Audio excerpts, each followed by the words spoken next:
How was the transition from online concerts to in-person performances? And could you describe your experiences adjusting back to having a live audience again? I think it was great to be able to finally welcome our audiences back in person. Of course, we learned so much during the pandemic, and it's great also to be able to bring our music into the homes of those who are either too far away to join us in person or maybe have other reasons for not being able to come to our concerts. But to have real audiences in person to play for always makes the experience for the performers more interactive. And I think the audience can also feel the difference when they get to experience the music in person. And I think part of the thing that we realized during the pandemic was how much we relied on the audience for an energy and kind of a feedback to what we were doing. And perhaps it wasn't as obvious before, but it became really obvious when we were recording for cameras and Zoom and online virtual concerts. There's a very necessary missing component to our performance, which is the energy of the audience. So we're so happy that we're coming back to it. The past three concerts were the first time SCMR has used the Nazareth College Best in Hall, and this was really the first season where you were testing out this space. Could you describe your experience in the hall and how it affected your performance in the audience experience?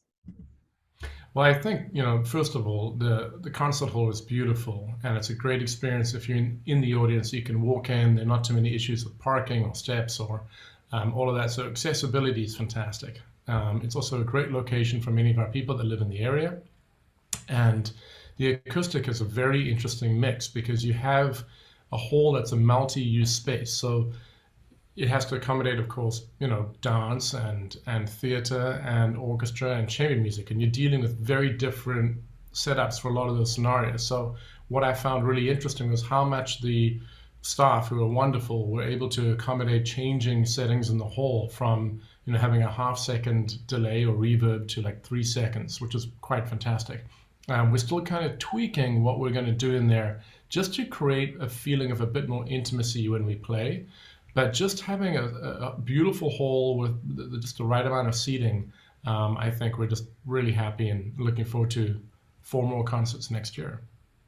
The last two concerts featured pieces from local composers. Could you describe how involved the composers are in the rehearsal process and how it benefits the performance? Well, it was really important to us to include the bounty of wonderful composers that we have right here in Rochester. So featuring them on our performances this year was a natural fit.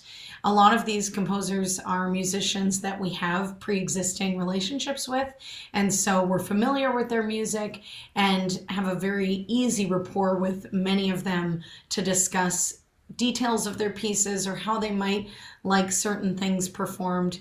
Erik, you worked on the Jim Willey oboe quartet. Maybe you can speak to that. Yeah, I think, there's a real back and forth whenever you're working with local composers. Many of them know you or you know them, and so you're familiar with their work, but every new one that comes out, depending on the ensemble and why it's written, is obviously different, and so you kind of want to get to the kernel of what they're going for. And it's really invaluable because we're trained to try and suss out what a composer wants from every piece, but when you get to actually talk to them, I'm often blown away by them saying, no, I meant actually the other thing.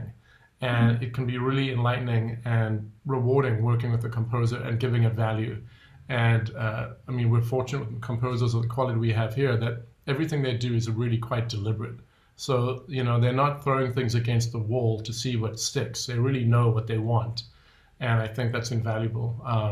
So it's been really rewarding, and I think it's something that was missing perhaps from our series. A lot of what we do is celebrate what's local in Rochester in terms of the musicians and talent. So, bringing people from the RPO and from Eastman faculty and from Nazareth and other groups in the area and combining one-off concerts with unique combinations is great, but why were we leaving out a lot of local composers? So I think we feel like a bit of like completing the circle of making sure we're trying to bring all the musicians and the composers and people in the area into the series.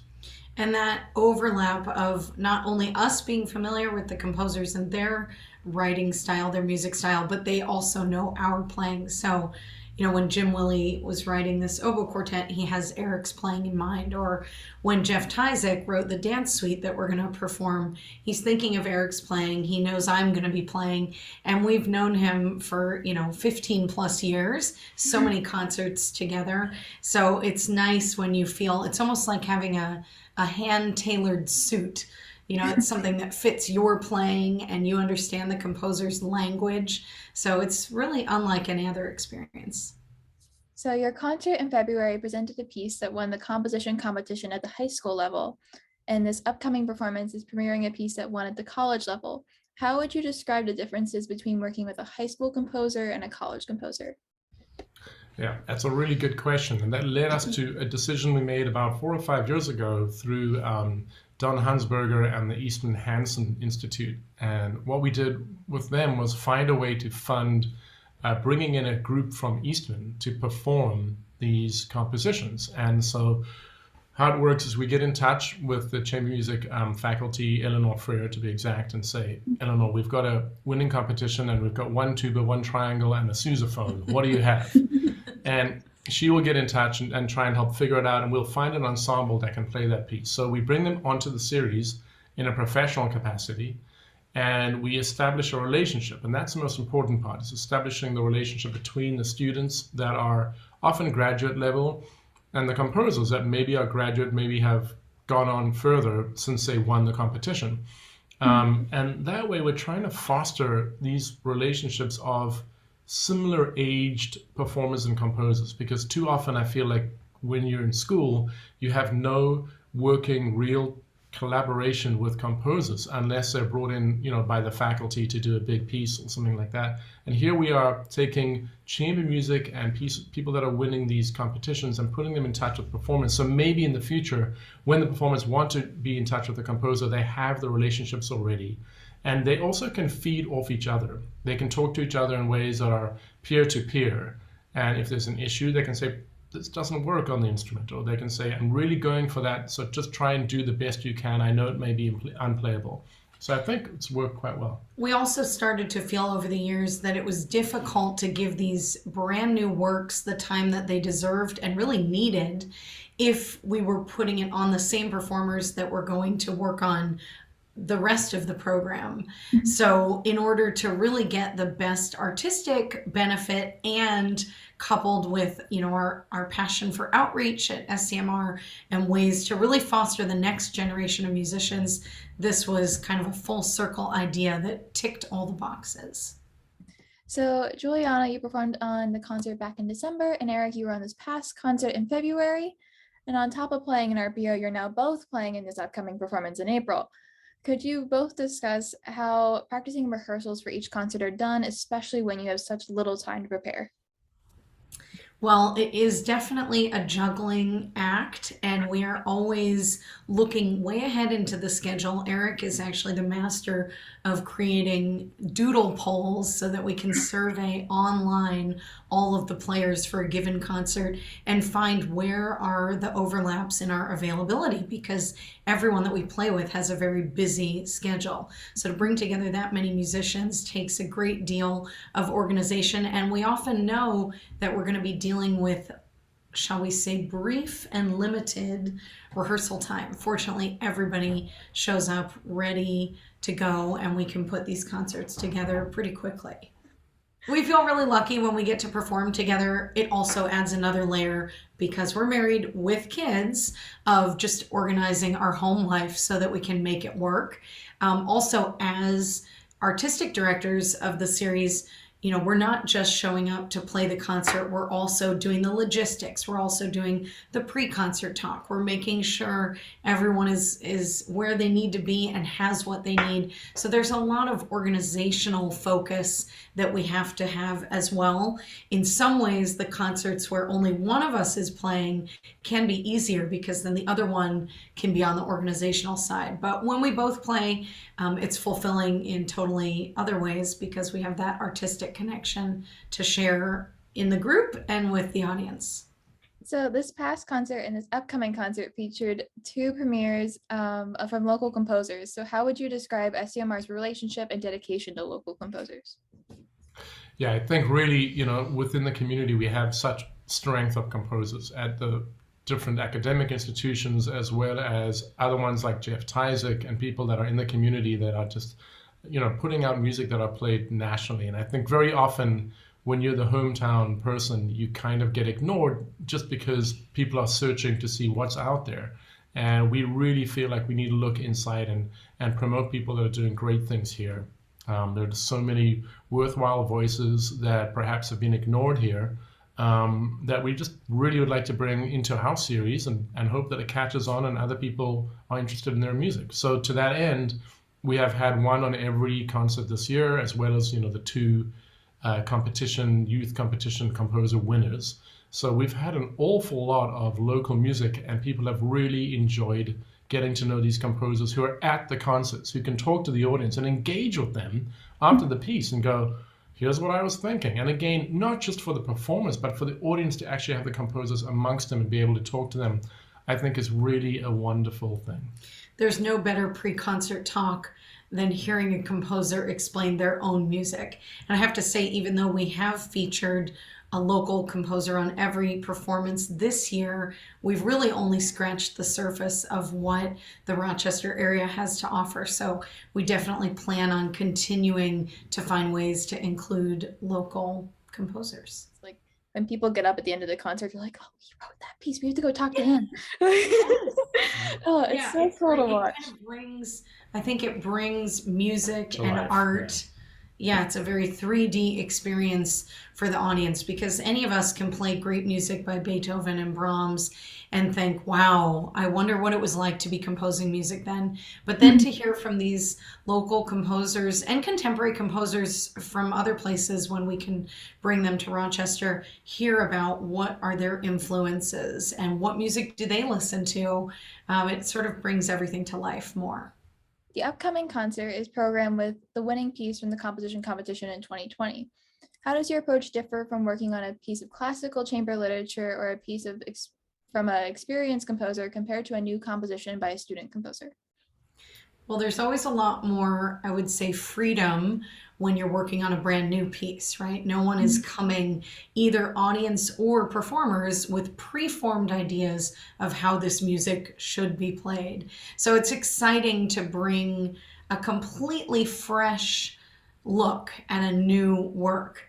I would also say that when we combine these standard repertoire pieces alongside a new piece, it gives everything a fresh approach. Because if we're pushing ourselves to look at a brand new piece in a way where we're making all kinds of decisions, why wouldn't we do that same thing when we're playing Dvorak, Beethoven, Brahms, any of the great pieces that so many people know and love?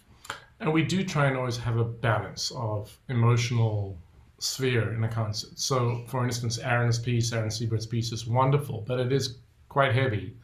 And then we're lucky then to pair it with Jeff Tyzik's premiere, which is heavy in many ways, but has a great spirit and lightness about it, having the different folk dances and the themes and jazz influences, obviously, from Jeff. So that's great. And then Dvorak in the second half. So we always try and look at the piece that we're bringing in that's brand new, that we're still going to give the audience a well-balanced plate of food. We're still going to give them something that's really perhaps kind of challenging to them, and then give them something a little bit more familiar, and then again something that's perhaps new but in a language that they're more familiar with. So we're always trying to balance a new composition, no matter whether it's a student composer winning piece or it's a local composer or it's some other composer in the area. We're still trying to find a way to present that composer in the very best light that we can, so people don't feel overwhelmed by too much of one note kind of food.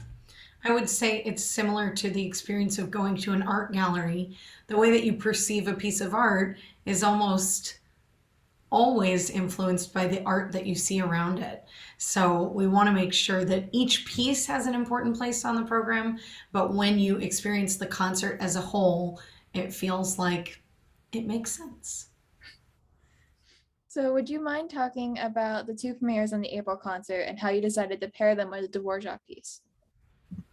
Well, I think to that idea, the dance suite of Jeff's uses different kinds of folk-inspired melodies and different kinds of types of music, which really ties in perfectly with how Dvorak composed.